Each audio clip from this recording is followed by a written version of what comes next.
What if Venezuela wasn't an isolated incident, but a test run? What if the removal of a sitting president wasn't just about democracy, or sanctions, or crime, but about resources? And what if the next strategic resource isn't oil, but lithium? Today, we're going to talk about Venezuela, oil, power projection, and why Mexico keeps coming up in conversations about what happens next. This is not a prediction. This is pattern analysis. Let's start with Venezuela. Venezuela isn't just another country in Latin America. It sits on the largest proven oil reserves on Earth for decades. Control over that oil meant leverage over energy markets, leverage over regional politics. Leverage against U.S. economic power when the U.S. escalated actions against Venezuela, culminating in the capture of its sitting president. It crossed a line most people thought was no longer crossed in the modern era. The message wasn't subtle. It said, if a government is seen as hostile, resource-rich, and strategically vulnerable, sovereignty is negotiable. Oil wasn't just part of the story. Oil was the story. But here's the key shift most people miss. Oil is no longer the future. Critical minerals are electric vehicles, battery storage, military systems, artificial intelligence infrastructure. All of it depends on lithium. And whoever controls lithium supply chains controls the next economic era.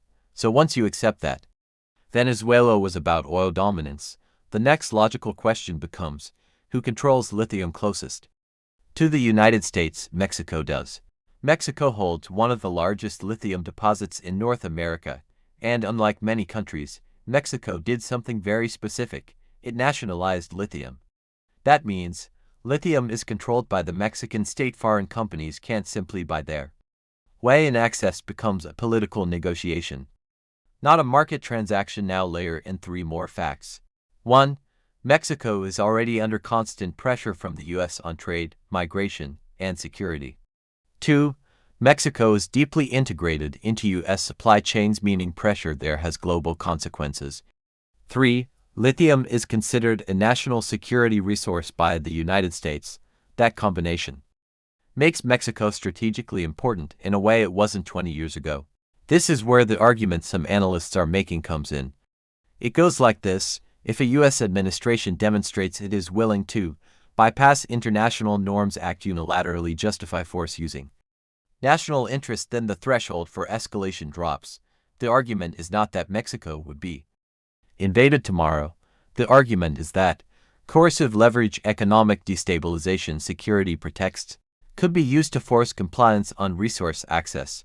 In other words, you don't need tanks if tariffs, inspections, and emergency cooperation achieve the same goal. This isn't about paranoia. It's about historical precedent. The United States has repeatedly intervened directly or indirectly when resources were strategically vital. Governments restricted access, alternatives were limited. Lithium today is what oil was in the 20th century. The only difference is that instead of oil fields, the battleground is supply chains. So no, this isn't saying Mexico will be next. It's saying Venezuela showed us something important.